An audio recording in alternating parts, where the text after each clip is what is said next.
Well, hello and good afternoon, everybody. Welcome to CIRCA's research webinar series. And today we have Dr. Rosalie Singerman-Ray with me. She's going to talk about the TOD-oriented development in Connecticut. And she is a recent PhD graduate from Urban Planning Program at Columbia University Graduate School of Architecture, Planning and Preservation. Rosalie's dissertation analyzed bus lane network expansion in London and Paris to illustrate institutional changes needed to shift towards just, suitable transport, finding that empowerment, but not autonomous, local governments played a central role in shaping road space allocation. In the fall, she's going to leave UConn and going to start a new position in the Texas State University as an assistant professor of geography department. It is very exciting, and in this presentation, if you have any questions at her, please type it to the chat box and the Q&A, and we are trying to answer them as much as possible at the end of her presentation. Without further ado, Dr. Ray, the floor is yours. Thank you so much, and thank you for the chance to do this fascinating research. Before I get started, I just want to also mention that I did this work with Dr. Carol Atkinson-Palumbo in the geography department here, and Dr. Norman Garrick in civil engineering, as well as a fabulous team of undergrad researchers. So with that said, let's open with what is transit-oriented development? And the great thing about the state of Connecticut is that they've defined it for us in the general statutes. And I want to draw your attention to a couple key pieces of this definition. First is that it's mixed uses. It's residential, commercial, and employment centers all in 1/2 mile of walking distance. So we have the walkability, we have this 1/2 mile boundary, and they're defining public transportation as rail and bus rapid transit. And there's a goal of having transit supportive land use, built environment density, and walkable environments to use transit. That's the goal, is we have a mixed use, walkable environment that supports the use of transit. And TOD allows us to reduce automobile use and ownership, which means that we can grow responsibly with less consumption of land and resources. So you see the TOD study area in East Norwalk that has all of the basic destinations you could need within this 10-15 minute walk of the station. And the other thing it does, which is important in the Connecticut context, is it improves transit performance. The more that we concentrate uses and destinations and people, it's easier to provide mass transit, because mass transit works best when you're moving a lot of people from point A to point B. So transit-oriented development makes it more likely that people in point A and point B want to go between those two and not sprawl out.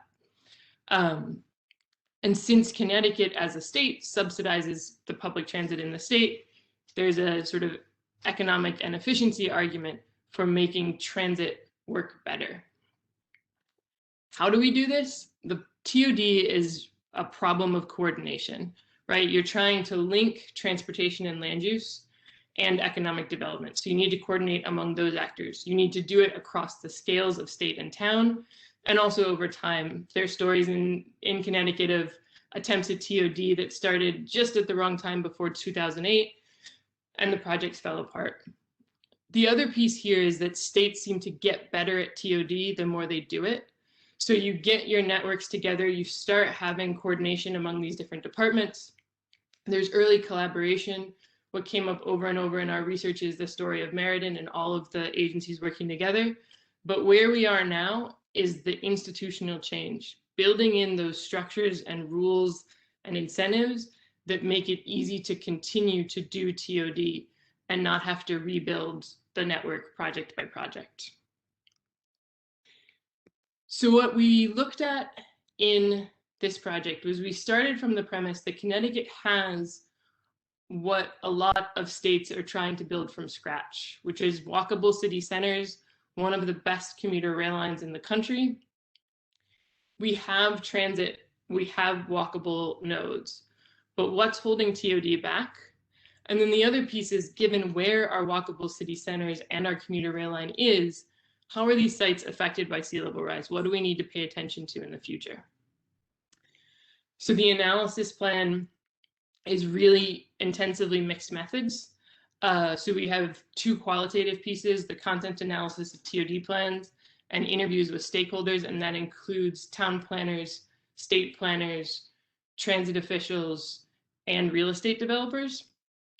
And then we also have the quantitative piece of the analysis of the station area street network and bus service to figure out how we're doing at transit supportive land use, and also the degree to which the whole transit network is actually viable for transit-oriented living. And then the last piece is using CIRCA's 1% annual exceedance possibility.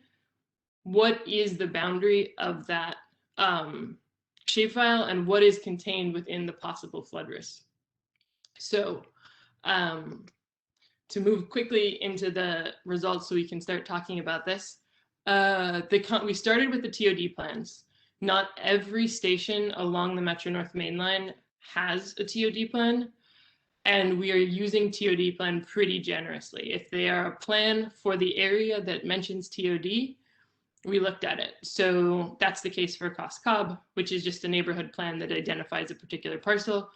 But then there are others like East Norwalk, Barnum Station that are funded by the state as TOD plans. And the main takeaways were, first, that the most common piece of the discussion, particularly when it comes to land use, was about parking. That what the needle that needs to be threaded when it comes to TOD is getting the parking right. And that is made difficult in Connecticut because the Department of Transportation's main investment in station areas is the provision of parking for commuter rail. And that needs to be resolved because the provision of parking makes the next column, walkability, more difficult. The more space that is given over to parking, the fewer destinations that can be around, and the less appealing it is to walk to them. So that shifts us to the next piece, the walkability piece, which is mentioned by nearly all of the plans, but not actually sort of assessed or measured in more than half. So where it comes to actually making a map, looking at where the resources need to be added, looking at what destinations are served, only about half of the plans were really considering walkability, even though nearly all of them talked about it. The other piece that comes up is this question of the bus network. How are we thinking about transit as a whole?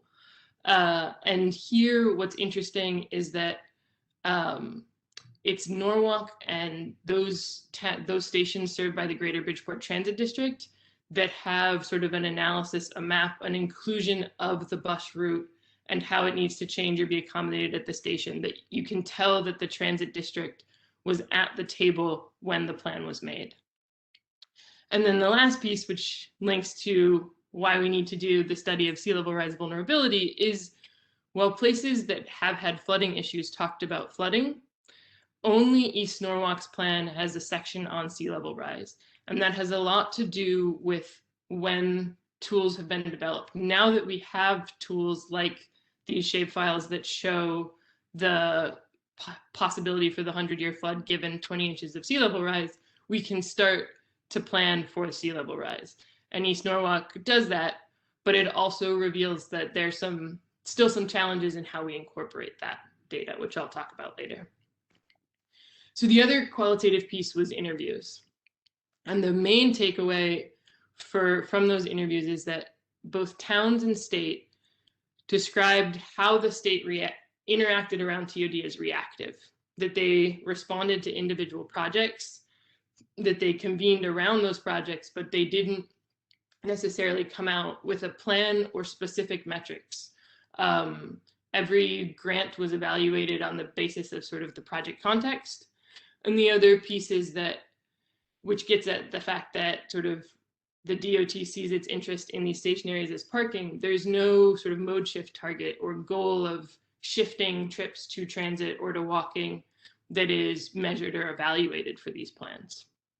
The other piece which came through is that the state focused on its new lines, the Hartford line, CT Fast Track, the things that it was investing in for its TOD efforts. And that came out of a belief that the Metro North line had market potential. It didn't it sort of, the market was going to come, and the problem was that towns maybe didn't want the market to come, not that there was sort of any additional assistance needed from the state. The exception here being Bridgeport, because Bridgeport, while it is located on the line, has the development challenges that many of Connecticut's aging cities have, which is it may be a walkable transit-oriented district, but it's unprofitable to build there. And that requires sort of a special attention paid to what kinds of public-private partnerships can be done in order to sort of trigger that development. So the other piece here, speaking of walkable sites, is that we did this analysis of walkability. And you'll see here sort of three metrics: intersection density, which is intersections per square mile, pretty straightforward, but it's a sort of approximation of how big the blocks are and how much you can access. And then link node ratio, which is a complicated engineering term that I'll describe, but essentially it's a measure of connectivity. How linked are those intersections to each other and how easy it is to access? And then there's the sort of walkability assessment. Is it safe? Are there sidewalks? Is there pleasing building frontage, trees, etc.? And this is why it's great to have undergrads if you need to, say, count a bunch of intersections and do a bunch of evaluation of streets. So here's what we did. And this is sort of taking the top, middle, and bottom to show. So a link node ratio takes, counts the intersections as nodes, and then anything that links to intersections as a link. So you're counting each individual street between the intersections and creating the ratio. A link node ratio at 1.4 is considered walkable. So Cost Cobb comes in at the bottom, 1.25. You can see there's, even within the station area, there's dead ends there, and then the street network itself, what you see when you get out of the station, doesn't really have sidewalks, has maybe one crosswalk. So there's some walkability challenges and some real just sort of does it make sense to invest in a project here if there's not a lot that you could actually walk to from? Fairfield shows why it's important to have both. What network there is in the southern portion of Fairfield is very well connected. You have your downtown Fairfield. The main drag is very walkable and inviting. But the top half, the reason it has relatively low intersection density is the top half is really highly affected by 95. It's not as connected. There's not as many streets. So you see sort of the middle ground here. And then top of it is New Haven, State Street. It's got more than 100 intersections per square mile. It's got a link node ratio of 1.55. It's any investment here to sort of strengthen service gives the dividends of also being able to walk to destinations and be a sort of real draw and walkable place. So the other piece is the transit service. And so we took, again, undergrads are amazing. They found all 100 routes that either connect to the train or connect to a route that connects to the train. One of the systems, Milford Transit District, isn't shown here because they don't have their routes on GIS, but for the ones for Bridgeport, Norwalk, and the two CT transit sites in Stamford and New Haven, we have the bus routes. And they went and found the schedules for all of these routes from pre-COVID. And we have then the average bus per hour over the course of the service. The peak transit goal is 4 buses an hour. That's a bus at least every 15 minutes. Of the 100 buses, only 5 meet that standard throughout the day. 4 are in New Haven, Congress, Whaley, Dixwell, the sort of ones you think of as the main drags of New Haven. And the rest of the buses are sort of in the 20 minutes, 30 minutes range. Bridgeport has one sort of frequent bus, but the rest is more in this 20-minute range. It's a really efficient service. It's one of the most efficient bus lines in the state, bus networks in the state, but it doesn't have the resources to be that sort of show up and go, I don't have to check a schedule kind of service.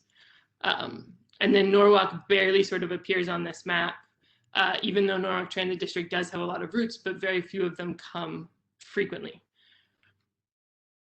So the other piece here is the sea level rise piece. And like I said, the tools for incorporating sea level rise are new. So only East Norwalk has it. But I want to be clear that even though it looks like only East Norwalk was thinking about it, when we talked to folks in interviews, everyone knew, particularly since Superstorm Sandy. But there's a real question of like, what do we do? So now at least we may know which parcels are vulnerable, but what do we do now in 2021 with a parcel that we know is vulnerable in 2050, but we might have a demand for now? And so what's in the picture is one of the recent South Norwalk developments, and it demonstrates that what it does is essentially just puts parking on the bottom, so that, and that's sort of required by FEMA flooding, so that anything starts at the second floor. And that's one way to do it, but I think there still needs to be a discussion about, does that make sense long term? What does it mean in terms of permeability and absorption? That's sort of the discussion we should have now that we have the metrics to track. And speaking of the metrics, just to go over sort of how we did it, we took all of the parcels that have been studied for TOD in the plans that we calculated, made little shape files of those parcels, and then overlaid it with the circa 1% annual exceedance probability, with the 20-inch predicted sea level rise, and got maps like this. So this is New Haven. You're looking at New Haven Union Station. There's the depth of flooding that shows about 3 to 4 feet for most of Longworth, and then a really deeper section that goes actually on the tracks. The potential flooded rail sections highlighted in red. And I should note that any estimates for Stamford and New Haven aren't going to take into account the levees, so they're sort of a worst case scenario. And Yapra can correct me exactly on that when I'm done. So if we sort of look at where along the corridor we have rail, it's really moments throughout. There's not sort of one focused place where we have concerns. So there's Norwalk, which has both branch lines and sections along the main line, as well as some real flooding concerns in its TOD area. There's Westport, which has the longest stretch of track that is impacted. And then Fairfield, another long stretch of track, as well as some concerns around the Fairfield Metro stop. So overall, 18% of parcels within a half mile of a mainline station are within that boundary. Fairfield has the most, but most of those are outside of the downtown core. Stanford, of those that are sort of marked for TOD, has 47% because it's the entirety of Stanford's half mile boundary. But again, Stanford is any estimates for Stanford are sort of a worst case scenario or an upper bound. But Bridgeport, Stratford, West Haven, South Norwalk all have more than 40 parcels in that area. Only Darien and Norton Heights are too far inland. And it's about 22.7 miles of track. And the thing that one of the DOT interviewees pointed out is that really needs to be expanded, because in order to raise track, if raising track is necessary, you need a lot of miles to build up to that elevation, because trains move up hills slow. So there are definitely sort of concerns about how to, if the success is elevation, more research is needed. And it's good that DOT is beginning to do the resiliency assessment of its infrastructure to sort of focus in on what could fix some of those problems. And so I wanted to shift to recommendations so that we have lots of time for questions. The big takeaway is that it's the cities along the corridor that have that transit supportive land use that that sort of TOD needs. So if we use the specific metrics like intersection density and link node ratio, it focuses investment in Bridgeport and New Haven and Stanford and South Norwalk, as well as some of those small towns like Milford that have really strong downtowns. The other piece is to invest in the buses, that what New Haven has that the other cities don't is a bus network that can help with the trips that you don't take on commuter rail. And that extends the benefits of the station, extends the benefits of the transit access beyond just that half-mile boundary. And in order to do that, there's building in more scope for local governments to contribute to transit. Norwalk is already talking to Norwalk Transit District about ways to do that, and supporting sort of quarterly or regular check-ins between cities and transit providers so that transit providers don't find themselves all of a sudden getting a call that some doctor's office has moved out to the middle of nowhere but needs a bus service. The other piece at the state level is to target transit funding to key corridors and support use incentives for densification. So offer more funding for service along particular lines if they meet certain land use characteristics. And that leads to this sort of third key point, which is a proactive plan for TOD at the state level, which would require more standardized statewide data collection, things like knowing the bus stops and ridership for not just the CT transit buses, or having a statewide parcel shape file, those kinds of things. And to have transportation staff with this holistic expertise in both transportation, land use, resiliency, all of that, and developing that pipeline. And with that, I'll sort of open it up for questions. Thank you so much for your presentation, Dr. Ray. That was very informative. And now we can go to the questions. The first question is about, like, you mentioned that there is not really a standard definition or standardization for the TOD reports, or like the definition for the Connecticut. If there will be a standardization done, what would you suggest the metrics to be used or included to prepare a more resilient TOD zones and that can serve to different socioeconomic communities? Yeah, I think that there's a couple of the metrics we suggested, particularly that intersection density, helps to get at places that sort of maybe within the half mile that are actually already walkable. Because I think we can look at sort of basic density measures, but sort of one dense building in the middle of nowhere doesn't help as much as this fine-grained diverse mesh that comes with these sort of older walkable centers. And I think the other piece is to think about how good the transit is that is serving those areas and making sure that it is sort of fast, frequent, and reliable so that it's usable as a real alternative to the car. Thank you.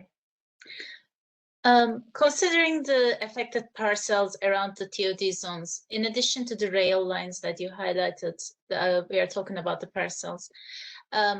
What kind of, I think the landscape type is, you see that is being affected the most, like residential areas or businesses or just like parking lots? Do you have a sense of that? That's a good question. I think it is, I think we could do a little bit more detailed research on that, but because much of it is coming up from the various inlets into the Connecticut coastline, it is a fair amount of sort of parking lot and park, but there's also some areas, particularly the rail yards in Stanford and New Haven, that are low-lying enough and close enough to be areas of concern. You also mentioned a very good distinction between the parking lot. If it increases, like there is less walkability. So you also mentioned about like doing a bus network analysis. In addition to increasing the bus numbers to create a more walkable and approachable TOD areas, do you think other qualities also needs to be added to the bus routes, like for example, whether they are connecting to affordable housing areas or like some specific zones?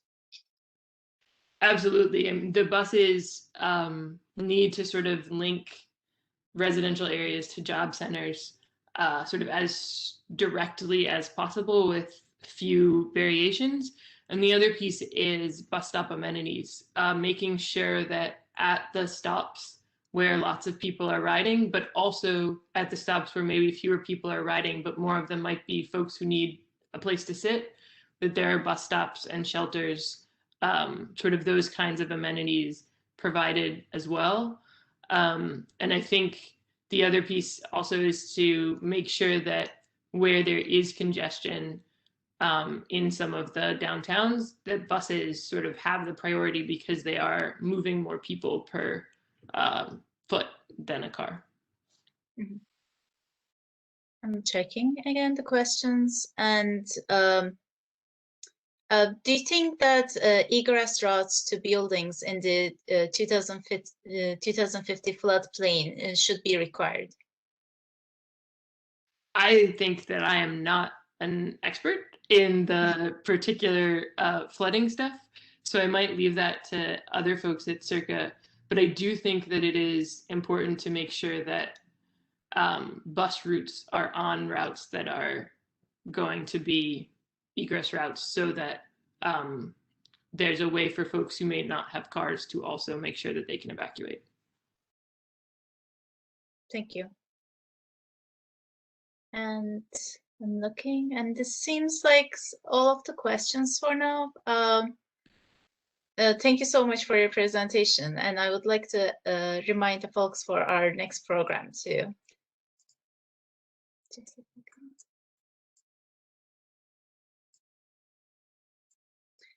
So on Friday, we are going to have another presentation for everybody to join. If you would like to learn more about Dr. Ray's topic and then get the fact sheet, like you can reach it from our website, and you can have her presentation, and you can come back to our YouTube channel and listen it at the end of this week. For Friday, actually, Dr. Ray is going to be with us again, but we are going to do a 1-hour event this time. We are going to start with the first legal and policy tools for the climate resilience webinar. This is going to be a shorter webinar, going to be followed by a panel discussion by the different researchers that collaborated, and then you listened over these 3 weeks. Please join us during this final event, and we are looking forward to be with you too. Thank you. Thank you, Dr. Ray. Thank you.